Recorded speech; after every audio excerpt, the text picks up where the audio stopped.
இது இவனுங்க நியாயப்பிரமாணம்னு போட்டு சாவடிக்கிறது எல்லாரையும். இந்த யூதர்கள் இருக்காங்கள்ல, அவங்களுக்கு நியாயப்பிரமாணம் தான் முக்கியம். அதே மாதிரி இன்றைக்கி நிறைய பேர் சர்ச்சில் இருக்கான். பைபிளில் என்ன போட்டிருக்கு தெரியுமா? இதே கேட்பானு. அவனை விடக்கூடாது, இவனை விடக்கூடாது, அவன் பாவம் செஞ்சுட்டான், அவன் தகுதி இல்லை, இவன் தகுதி இல்லை சொல்லிகிட்டு இருக்கான்.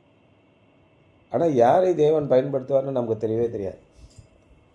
இன்றைக்கி நல்ல போதகராக இருக்கிற ஒருத்தர், அதான் இன்றைக்கி சொன்னார்ல அவர் ஐயர், இன்றைக்கி நல்ல போதகராக இருக்கிற ஒருத்தர் பிஷப் சொன்னாரா, நாளைக்கு மிக கேவலமான ஒரு மனிதனாக மாறலாம். இன்றைக்கி கேவலமான ஒரு மனிதனாக இருக்கிற ஒருவர் நாளைக்கு தேவனுடைய பிள்ளைகளாக இருக்கலாம். அப்போ நியாயப்பிரமாணம் முக்கியமானது கிடையாது. எவர்கள் தேவனுடைய ஆவியினாலே நடத்தப்படுகிறார்களோ, அதான் நிறைய இதில் சொல்லுவாங்க. கடைசி நேரத்தில் இயேசு கிறிஸ்துவின் பக்கத்திலே தொங்கின திருடன், கொலைகாரன், மகா அயோக்கியன், இயேசு கிறிஸ்துவை பற்றி தெரியாதவன், நியாயப்பிரமாணத்தை பற்றி தெரியாதவன் கடைசி நொடியில் தேவனுடைய ராஜ்யத்துக்குள்ளே போயிட்டான். அது தேவனுடைய சித்தத்தினாலே அப்படி ஆனது. அதனால் யாரையுமே நம்ம குற்றப்படுத்த முடியாது அப்படிங்கிறார். ஆனால் யூதர்கள் என்ன சொன்னாங்க, எப்போ பார்த்தாலும் மோசையினுடைய நியாயப்பிரமாணத்தில் என்ன எழுதியிருக்கு அதை சொல்லுங்கள், இப்படியே தான் கேட்டுக்கிட்டு இருப்பாங்க. அதை குறித்து தான் சொல்கிறார். இன்றைக்கி டைட்டில் என்ன, எம்பவர்டு அண்ட் எனேபிள்டு அப்படின்னு இருக்குது. ரோமர் 1 8 14 தான். Those who are led by the spirit of God are sons of God. தேவனுடைய ஆவியினாலே நடத்தப்படுகிறவர்கள் தேவனுடைய பிள்ளைகளாக இருக்கிறார்கள் அப்படின்னு போட்டிருக்கு. To be unsaved and not have the spirit is the lowest level of life. வாழ்க்கையிலே மிக மிக கேவலமான நிலை, அடிமட்ட நிலையில் நீங்கள் இருக்கீங்கன்னா அது இயேசு கிறிஸ்துவின் இரத்தத்தினாலே காப்பாற்றப்படாமல், ஆவியினாலே நடத்தப்படாமல் இருக்கிற ஒரு நிலை. எல்லா மனிதருக்குமே தெரியும், மனிதர்களுக்கு உள்ளே ஒரு ஆவி இருக்கிறது.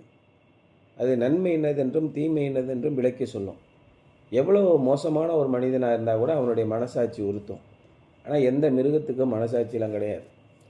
அப்போ நீங்கள் தேவனுடைய ஆவியினாலே சுத்தமான நல் மனசாட்சியிலே நடத்தப்படுகிறவர்களாக இருந்தால், அதான் பவுல் சொல்கிறார், மனசாட்சியிலே சூடுண்ட பொய்யர் அப்படின்னு சொல்கிறார். அதை இயேசு கிறிஸ்து சொல்கிறார், உன்னுடைய மனசாட்சியே உன்னை குற்றவாளி என்று தீர்த்தால் வேறு சாட்சிகள் தேவைப்படுவது என்ன அப்படிங்கிறார். மனிதனுடைய மனசாட்சி கர்த்தர் தந்த தீபமாக இருக்கிறது என்று சொல்கிறார். ஸோ ஆவியினாலே நீங்கள் நடத்தப்படும் போது உங்களுடைய மனசாட்சி உங்களை எச்சரிக்கிறது. அந்த மனசாட்சியெல்லாம் கொன்னுட்டு ஒருத்தர் வாழ்கிறானா அவன் மாதிரி கேடுகட்ட ஒரு மனிதன் இல்லை, அவன் தான் வாழ்க்கையின் மிக அடித்தட்டில் இருக்கிறான் அப்படின்னு போட்டு. But people need not stay on that level.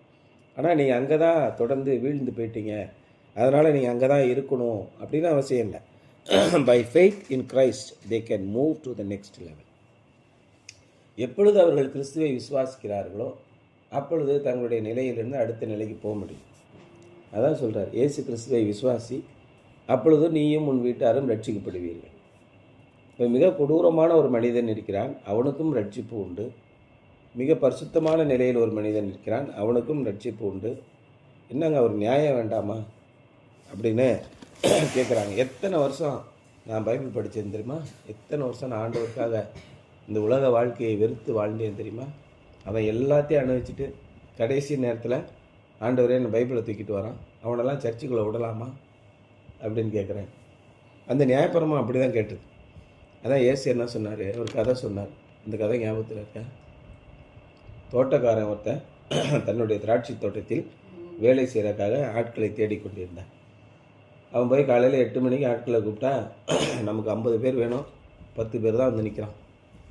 சரியா, வாங்கி ஆளுக்கு 1000 ரூபா பணம் தரேன், இன்றைக்கி சம்பளம், நீங்கள்லாம் வந்து போய் வேலையை பாருங்கள் அப்படிங்கிறான். ஆள் 10வது போல் முதலாளி.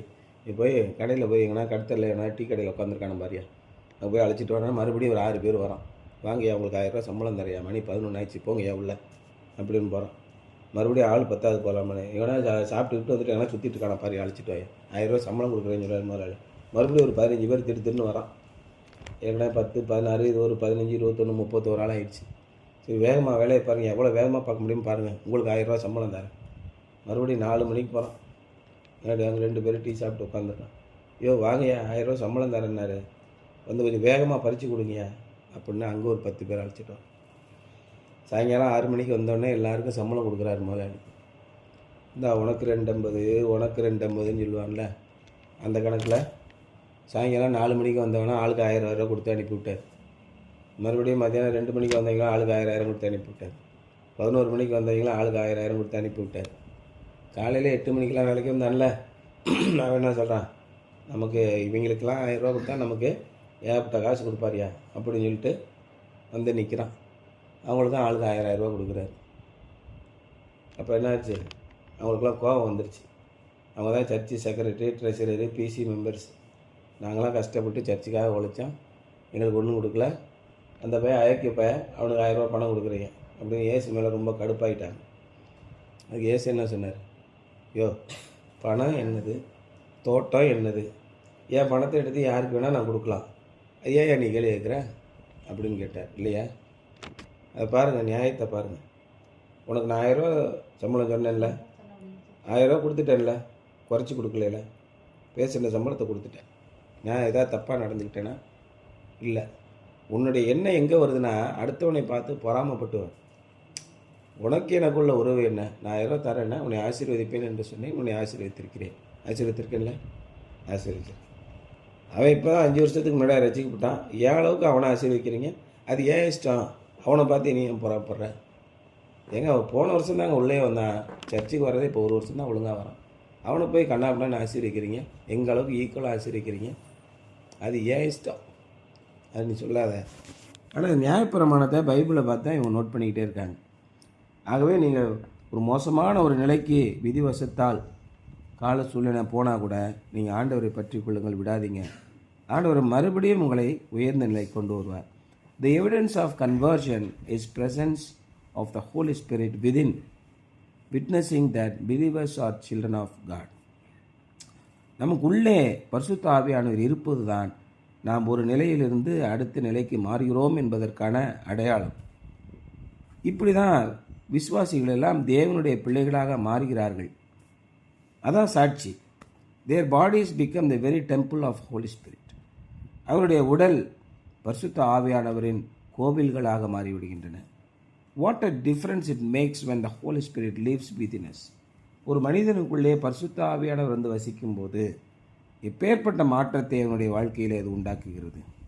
When evangelist D.L. Moody described his conversion experience, he said, D.L. Moody தான் எப்படி மனம் மாறினார் என்பதை குறித்த அனுபவத்தை சொல்லும்போது அவர் சொன்னார், I was in a new world. நான் ஒரு புதிதான ஒரு உலகத்திற்குள் வந்துவிட்டேன். The next morning I thought the sun shone brighter and the birds sang sweeter and old elms waved their branches for joy and all nature was at peace. அடுத்த நாள் காலையில் பார்க்கும்போது சூரியன் மிக பிரகாசமாக இருந்தது, பறவைகள் எல்லாம் மிக இனிமையாக பாடின, மரக்கிளைகள் எல்லாம் தங்கள் கிளைகளை அசைத்து மிகவும் சந்தோஷமாக இருந்தன. இயற்கை முழுவதுமே புதிதான ஒரு சமாதானத்துக்குள் வந்துவிட்டது போன்று எனக்கு தோன்றியது. என்னுடைய வாழ்க்கையை முற்றிலுமாக மாறிவிட்டது, புதிய உலகத்திற்குள் நான் வந்துவிட்டேன் அப்படின்னு சொல்லி சொன்னார். But there is a third level of experience for which the other two are preparations. இது கூட இன்னொரு 3ஆம் நிலையிலான ஒரு அனுபவம் இருக்கிறது. ஏற்கனவே இந்த 2 நிலைகளும் அதற்கான தயார் நிலை போல் தோன்றும். It is not enough for us to have the Spirit. பரிசுத்த ஆவியானவர் நம்முடைய உள்ளத்திலே வந்து வசிப்பது மாத்திரம் நமக்கு போதுமானதல்ல.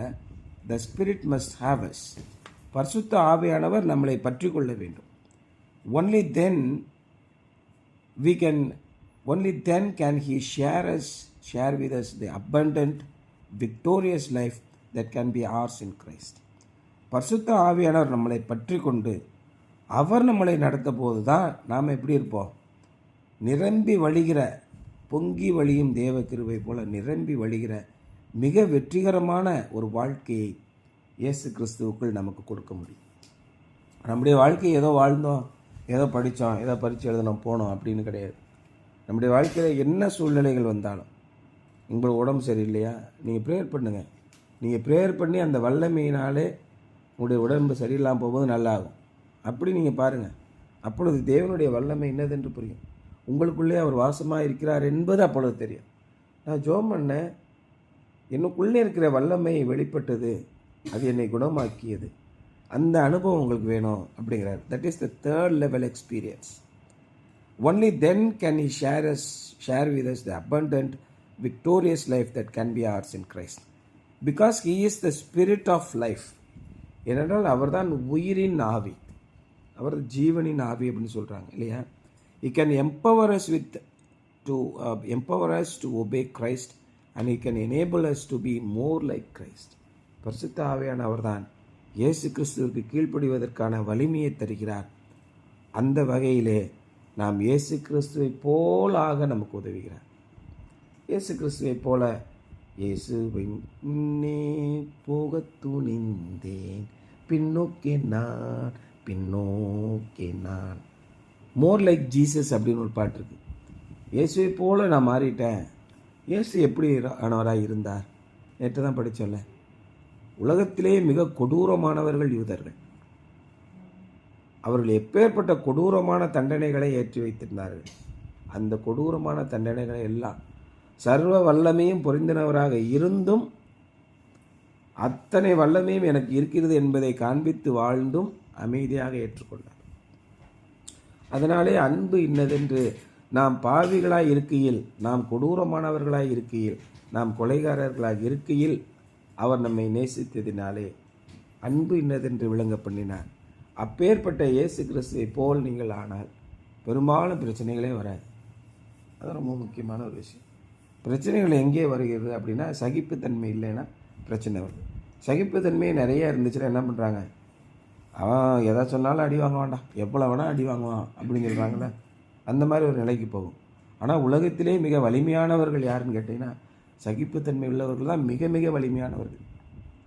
நீங்கள் மிக அமைதியாக இருந்து ஸ்ட்ராங்காக முடியாதுன்னு சொல்ல முடியும். நோ, அதை மிக அமைதியான முறையிலே சொல்ல முடியும். அந்த அமைதிக்கு மிகப்பெரிய பலம் உண்டு.